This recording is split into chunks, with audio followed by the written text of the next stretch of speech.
이 문화권에 있는 사람들이 느끼는 환경은 인간관계의 거리가 너무 가까워요. 너무 가까워서 우리는 사생활이 옛날부터 잘 안 지켜져요. 그래서 서로를 존중하고 배려하는 방법 첫 번째가 거리를 벌리는 거고요. 여러분들도 이런 경험 있을 거예요. 사춘기가 되면은 어떻게 하겠어요? 부모님이 내 공간에 마음대로 침투를 하는 환경에서 살고 있으니까 문을 잠그고 싶단 말이에요. 그럼 문을 잠그게 되면 부모님이 문 잠궜다고 난리친다. 자녀를 키우는 이 한국의 근현대 문화에서는 전통도 안 지켜지고 노크조차 안 하는 거는 이거는 정말 무례하고 정말 근본 없는 집안들이나 하는 행동이다.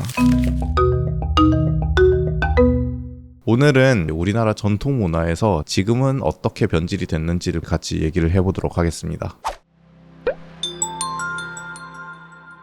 우리나라 문화의 굉장히 재밌는 특징 중에 하나가 거리를 벌리는 문화예요. 서양의 노크 문화가 있다고 하면은 거기에 대응하는 우리의 전통 문화는 헛기침 문화예요. 이거를 설명을 하려면은 서양과 우리나라의 인사 방식부터 이제 차이를 봐야 되는데, 우리가 흔히 말하는 유럽, 주로 서유럽이죠. 이쪽 대륙에서는 말 타고 1시간만 가면은 민족도 다르고 언어도 다르고 그래서 서로 간에 갈등이 많을 수밖에 없는 지역의 특징이 있어요. 그래서 얘네들은 서로 간의 갈등을 줄이기 위해서 굉장히 좋은 전략 중에 하나가 빠르게 저 사람한테 접근을 해서 나의 비공격성을 보여줘야 돼요. 첫 번째, 거리를 좁혀야 돼요. 거리를 두고 수상하게 왔다 갔다 이런 거 서양 애들 되게 싫어하거든요. 의도를 알 수 없는 거에서 오는 불신, 이런 걸 되게 싫어하고요. 두 번째는 접근만 하면 안 될 거 아니에요. 잘못하면 공격성으로 비춰질 수 있으니까. 그래서 비공격성에 대한 증거가 있어야 돼요. 우리가 90%가 오른손잡이기 때문에 내 오른손에 무기가 없다는 걸 보여주는 방법이 있어요. 다가가서 악수를 하는 방법이 있고, 멀리서는 손을 흔드는 방법이 있어요. 이런 식으로 서양 문화에서는 나의 의사표현을 더 직접적으로 하는 게 서로 간의 호의성을 더 보여주는 측면이 있다. 그런데 쌀 문화권의 특징은 단위 면적당 밀에 비해서 경작량이 3배 이상이 늘어나요.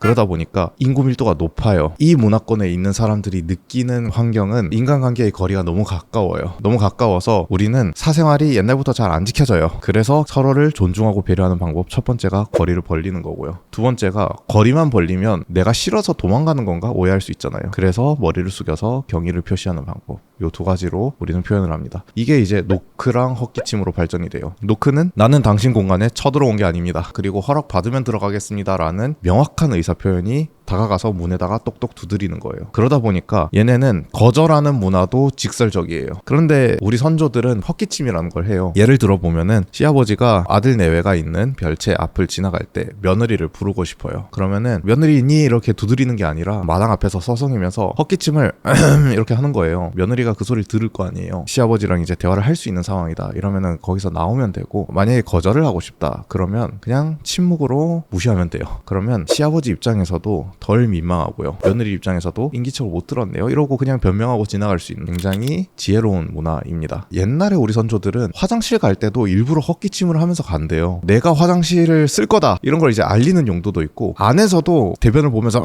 이거 하는 거예요. 그러면 안에 사람 있으니까 들어오지 말라, 이런 서로 간의 사인이 돼요. 그래서 이처럼 우리의 문화는 거리를 두고 서로의 존재만 알리는 방식을 통해서 압박하기가 너무 쉬운 문화에서 선조들이 나름 살아남은 문화가 있습니다. 현대사회에 왔어요. 우리는 서양 문화를 많이 도입을 했고요. 근데 제가 여러분들께 이제 질문을 좀 드려볼게요. 여러분들이 어렸을 때 부모님이 내 방에 들어오기 전에 반드시 노크를 하셨다 vs 노크 안 하시고 벌컥벌컥 들어오셨다. 여러분들은 어디에 해당하시는지 한번 생각을 해보세요. 제가 상담했던 케이스는 99%가 노크 안 하고 들어오세요. 여러분들도 이런 경험 있을 거예요. 사춘기가 되면은 어떻게 하겠어요? 부모님이 내 공간에 마음대로 침투를 하는 환경에서 살고 있으니까 문을 잠그고 싶단 말이에요. 그럼 문을 잠그게 되면 부모님이 문 잠궜다고 난리친다. 자녀를 키우는 이 한국의 근현대 문화에서는 전통도 안 지켜지고 노크조차 안 하는 거는 이거는 정말 무례하고 정말 근본 없는 집안들이나 하는 행동이다. 저는 좀 강하게 이렇게까지 얘기를 하거든요. 제발 노크라도 합시다. 그리고 성인기 자녀면 더 조심하세요. 더 그냥 노크하고 바로 들이닥치지도 마시고, 노크하고 만약에 대답이 없거나 아니면 들어오지 말라고 하면 절대 들어가지 마세요. 그런 서로 간의 거리나 존중이 이루어져야 서로 간에 안 싸울 수 있고요. 또 반대로 젊은 분들도 마찬가지예요. 여러분들이 부모님 공간에 들어간다, 안방에 들어간다, 반드시 노크하고 들어가도 되냐고 여쭤보고 들어가고, 여러분들이 어른 대접을 받고 싶으면 어른으로서 행동하는 것도 굉장히 중요합니다. 만약에 이거 하기 너무 싫잖아요. 그럼 제발 나와서 살세요. 이제 부모님들 같은 경우는 이 문화가 익숙하지 않아서 저한테 이렇게 반문하실 수도 있어요. 그러면은 애를 너무 오냐오냐 키우게 되는 거 아니냐. 들어갈 때마다 누구야 들어가도 되겠니? 이러면 이제 애가 금쪽이처럼 크지 않을까요? 이렇게 생각하는데 오히려 그렇지 않아요. 규율을 중요시하고 그 규율을 지키는 거는 거리를 두고 지켜봐줘야 된다는 뜻이에요. 이렇게 들으니까 뭔가 많이 들어보신 내용이지 않아요? 오은영 박사님이 많이 얘기하는 거죠. 식사 시간이나 이럴 때도 나와서 밥 먹어 하고 들이닥치고 문 여는 게 아니라 밥 다 됐네 하고 냅두는 거예요. 그러고 안 나오면 밥 치우세요. 엄마들 이거 반대로 해요. 들이닥치고 안 먹으면 먹을 때까지 냅두잖아요. 반대로 해야 돼요. 반대로. 압박하지 말고 밥 다 차려졌어요. 이렇게 하고 애가 안 먹는다? 치워버려요. 그게 규율이에요. 규율을 지키게 하는 거는 규율을 지키든 지키지 않든 나는 알려줬고 지키지 않은 건 너다. 이렇게 치워버리고 압박하지 않는 거.